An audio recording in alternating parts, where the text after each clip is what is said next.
Vastu living में आप सभी दर्शकों का बहुत बहुत स्वागत। मैं हूं विकास नांगिया।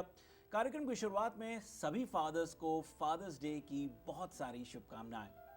दर्शकों, ये सच है कि बीते कुछ सालों में साउथ एशियन कम्युनिटी का अमेरिका में बहुत विस्तार हुआ है और जाहिर है क्योंकि विस्तार हुआ है तो अलग अलग प्रोफेशन से लोग जुड़े हैं, अच्छी अच्छी उपलब्धियां उनको मिली हैं। फिर वो भला अलग अलग तरह की जॉब्स हों या अलग अलग तरह के व्यवसाय हों। आज हम अपनी वास्तु और फंक्शुई कंसल्टेंट के साथ एक बहुत ही दिलचस्प व्यवसाय पर बातचीत करने वाले हैं, क्योंकि बीते कुछ सालों में हमारी कम्युनिटी से बहुत से लोग आज इस बिजनेस में हैं। ध्यान रहे कि रेस्टोरेंट बिजनेस जो होता है वो एक अलग तरह का बिजनेस है, जहां पर आप अपना बिजनेस चला रहे हैं और फूड इंडस्ट्री से जुड़े हुए हैं। लेकिन इसी से जुड़ा एक और बहुत ही महत्वपूर्ण पहलू है केटरिंग बिजनेस। आज हम अपनी वास्तु और फंक्शुई कंसल्टेंट पल्लवी जी से बातचीत करेंगे केटरिंग बिजनेस एंड वास्तु विषय पर। पल्लवी जी, वास्तु लिविंग में आपका बहुत बहुत स्वागत है। शुक्रिया। यूं तो फूड इंडस्ट्री के दो पहलू हैं, एक तो रेस्टोरेंट बिजनेस है और केटरिंग बिजनेस है। लेकिन और बहुत से लोग ऐसे भी हैं जो रेस्टोरेंट बिजनेस से ही अपना केटरिंग का बिजनेस चलाते हैं, लेकिन फिर कुछ लोग ऐसे हैं जिनका केटरिंग किचन बिल्कुल अलग है। और सबसे बड़ी बात है वो अलग अलग लोकेशंस पे किया जाता है। हमारा जो आज का विषय है केटरिंग बिजनेस एंड वास्तु, उसके बारे में क्या कहेंगे? कैटरिंग बिजनेस को मैं यहाँ पे वास्तु पॉइंट ऑफ व्यू से 3 अलग अलग तरह से बताना चाहूँगी। एक कुछ ऐसे लोगों के लिए जिन्होंने कैटरिंग बिजनेस शुरुआत अपने घर के किचन से किया है। ये तो मैंने सोचा ही नहीं। मैं तो हमेशा प्रोफेशनल की ओर ही बढ़ रहा था। जी। कई बार ऐसा होता है जैसे ब्यूटी सैलून बिजनेस जो लोग घर से भी करते हैं और घर के बाहर से करते हैं। और कैटरिंग बिजनेस में मैंने देखा है कि मेल और फीमेल इक्वली जुड़े हुए हैं, same like salon business and spa business. तो पहली शुरुआत हम वहाँ से करेंगे कि जहाँ से लोग कई बार अपने काम के लिए, अपनी इनकम को बढ़ाने के लिए अपने घर से कैटरिंग बिजनेस की शुरुआत करते हैं। सेकेंड बात आती है कि रेस्टोरेंट बिजनेस वाले जो ऑलरेडी रेस्टोरेंट के बिजनेस के साथ जुड़े हुए हैं बट उनका नाम बन चुका है, प्रोफेशन बन चुका है, तो वो कैटरिंग में अपना नाम भी बनाने की कोशिश करते हैं। बिल्कुल। और तीसरे कुछ ऐसे लोग जो सिर्फ कैटरिंग इंडस्ट्री के लिए, उनके बड़े बड़े मैन्युफैक्चरिंग प्लांट बने हुए हैं और कैटरिंग बिजनेस के साथ जुड़े हुए लोगों को कुछ खास तरह की चीज़ों को वो सप्लाई करते हैं। तो ये 3 अलग अलग तरह के प्रोफेशन के साथ जुड़े हुए लोगों के साथ मेरा बहुत बार मिलना जुलना होता है। तो इस वजह से जब आपने कैटरिंग बिजनेस को सिलेक्ट किया तो मेरी खास इच्छा रही कि इसके होने वाले जो लोग घर से शुरू करते हैं उनके साथ होने वाले वास्तु दोष और उनकी पर्सनल लाइफ में उससे क्या प्रॉब्लम्स होती है और कई बार क्या ऐसी वजह है ताकि कैटरिंग बिजनेस में अच्छा खाना सब कुछ होने के बाद भी उनका नाम, उनकी जो इनकम है वो इतनी अच्छी बढ़ नहीं पाती। तो वास्तु से जुड़े हुए लाभ और उससे जुड़े हुए जो भी तरह के वास्तु दोष है, दोनों को मैं इस प्रोग्राम के बारे में माध्यम के द्वारा कहना चाहूँगी। जी, तो पल्लवी जी ने जैसे समझाया कि प्रोफेशन तो एक है लेकिन उसके 3 अलग अलग स्तर हैं। पहला जो आप घर से केटरिंग बिजनेस चलाते हैं, दूसरा जो आप रेस्टोरेंट से केटरिंग बिजनेस चलाते हैं और तीसरा जिसका आपके लिए एक आपने प्रोफेशनल किचन सेटअप किया हुआ है। नॉट ओनली किचन बट साथ ही साथ आपने एक सेटअप किया हुआ है जहाँ पर आपने एक यूनिट सेटअप किया हुआ है जहाँ पे बहुत सारा खाना बन रहा है, अच्छी खासी तादाद में, अच्छी खासी संख्या में लोगों के लिए बन रहा है, बड़े बड़े इवेंट्स के लिए हो रहा है। पल्लवी जी, शुरुआत रेजिडेंशियल केटरिंग बिजनेस से शुरुआत करेंगे जी, क्या कहेंगे? जो एशियन कम्युनिटी है उसमें अलग अलग तरह के काफ़ी ऐसे लोग हैं, काफ़ी ऐसी फीमेल भी है और मेल भी है कि जिनको खाना बनाने का शौक़ है। कई बार घर की ज़रूरतों को पूरा करने के लिए वो आसानी से कैटरिंग बिजनेस को शुरू कर देते हैं जी। किसी दूसरी कंट्री में जाते हो तो कई बार आपको लैंग्वेज प्रॉब्लम होती है, बहुत अलग अलग तरह के सर्कमटेंसीज होते हैं, आप ड्राइव नहीं कर पाते हो। अमेरिका के अंदर और यूके के अंदर मैं ऐसे काफ़ी फैमिली को जानती हूँ जो कैटरिंग बिजनेस के ऊपर ही पूरा परिवार उसी के साथ वहाँ पे उनकी मेन आमदनी इसी बिजनेस के थ्रू चलती है। ठीक है। तो हमें अलग अलग तरह के घरों में जाने का मौका मिलता है। तो जब कभी वास्तु ऐसा होता है कि जब आप कैटरिंग बिजनेस अपने घर से चलाते हो, यही बिजनेस इंडिया में जो होता है उसको टिफ़िन बिजनेस बोलते हैं, क्योंकि वो पूरे ऑफिस वगैरह के लिए टिफ़िन भरते हैं, लड़के रखते हैं और वो टिफ़िन को एक दूसरे के यहाँ पे जो भी कंपनी और ऑफिस है वहाँ पे भिजवाते हैं। ठीक है। यहाँ पे थोड़ा सा डिफरेंट तरीके का होता है।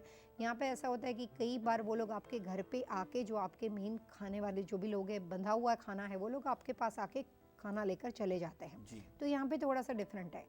वास्तु ये कहता है कि जब आपने घर में किचन 3, 4 या 6 लोगों का करते हो तो डिफरेंट होती है, लेकिन जब आप 16 लोगों का खाना बनाते हो, 20 लोगों का खाना बनाते हो, तो कैटरिंग बिजनेस के साथ जुड़े हुए लोग कई बार ऐसा करते हैं कि खुद का किचन यूज़ नहीं करते, घर के पीछे जो बैकयार्ड होता है उसमें जाके वो बड़े बड़े गैस स्टोव लगा देते हैं, क्योंकि वहाँ पे थोड़ी स्पेस ज़्यादा होती है। कई बार जो ओपन स्क्रीन होता है तो उसको थोड़ा सा कवर्ड करके उसको स्क्रीन बना के फिर वहाँ पे कुकिंग करते हैं। तो ऐसे काफ़ी मैंने घर देखे हैं कि जिन लोगों के घर का बैकयार्ड नॉर्थ दिशा का पड़ता हो, वेस्ट दिशा का पड़ता हो, नॉर्थ वेस्ट दिशा का पड़ता हो और साउथ वेस्ट दिशा का पड़ता हो। इसको अगर हम दो पार्ट में डिवाइड करेंगे कि जिन लोगों के घरों के अंदर साउथ वेस्ट में कैटरिंग बिजनेस है लेकिन वो घर के बाहर साउथ वेस्ट में जाके खाना बनाते हैं, उनके खाना बनाने के बाद सब कुछ अच्छा चलने के बाद पति पत्नी के अंदर इतने घर में लड़ाई झगड़े टेंशन बने रहते हैं कि कई बार ऐसा होता है कि कैटरिंग बिजनेस के शुरू करने के बाद उस फीमेल की आमदनी बढ़ जाती है लेकिन पर्सनल रिलेशनशिप में डिवोर्स तक की बात बढ़ जाती है। जी। तो वास्तु ये कहता है कि जब कभी आप फायर कोई ऐसी वैसी दिशा में बनाते हो तो वहाँ पे वास्तु के नियम सारे अप्लाई होने शुरू हो जाते हैं।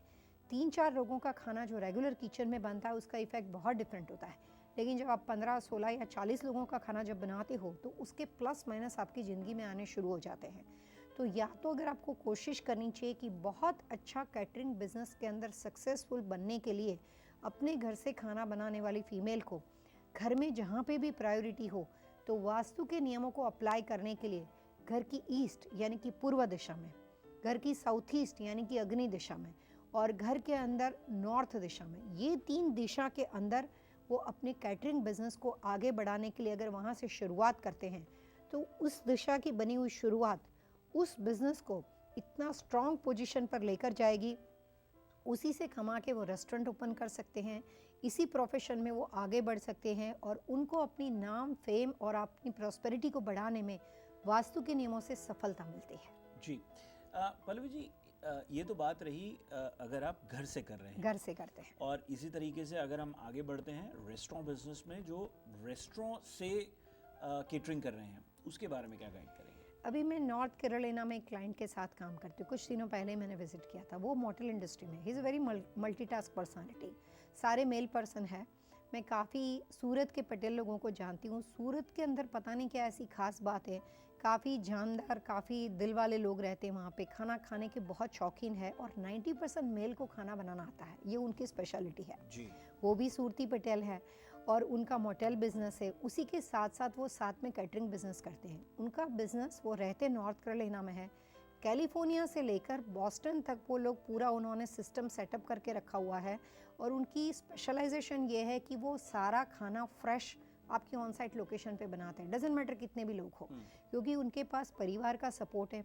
15-17 लोग हैं घर के, पूरा सेटअप उन्होंने इस तरह से बनाया हुआ है कि जब कभी उनके पास ऑर्डर आता है, सेमी फिनिश फूड भी नहीं, वहाँ पे जाके वो थोड़ा अपने यहाँ से शुरुआत करते हैं। अब कैटरिंग बिजनेस से उनको इतनी सक्सेस मिली कि उन्होंने एक रेस्टोरेंट को बाय किया।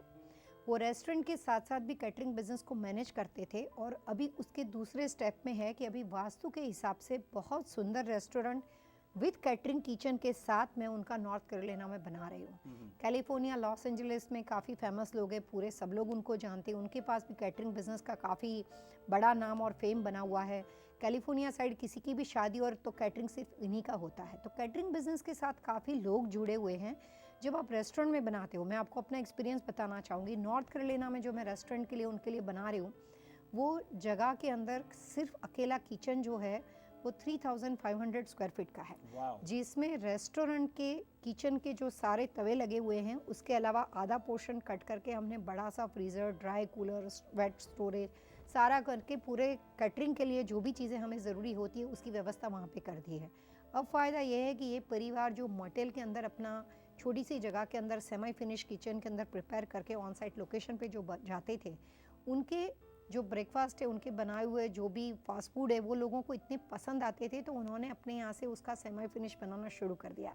तो जब ईश्वर आपको एक आर्ट देता है, क्योंकि खाना बनाना एक आर्ट है, अपने आप में एक लगाव है, तो जब आपके हाथ में कोई ऐसी सक्सेस है जो आपको गॉड गिफ्ट है और अगर आपको राइट प्लेटफॉर्म मिल जाता है और उसमें अगर वास्तु भी ऐड हो जाता है तो सोने पे सुहागा वाली बात हो जाती है। जी दर्शकों, एक छोटा सा ब्रेक लेते हैं। ब्रेक के बाद पल्लवी जी के साथ हम केटरिंग बिजनेस एंड वास्तु विषय पर बातचीत को जारी रखेंगे और साथ ही जानेंगे कि ये तो एक फैमिली का केस रहा कि जिन्होंने केटरिंग बिजनेस से रेस्टोरेंट बनाया, बहुत से लोगों की परिस्थिति ऐसी होती है कि रेस्टोरेंट होता है, फिर उसके बाद वो केटरिंग बिजनेस ऐड ऑन करते हैं, वाइस वर्सा, इस तरह की परिस्थितियां होती हैं। इस विषय पर और बातचीत होगी एक छोटे से ब्रेक।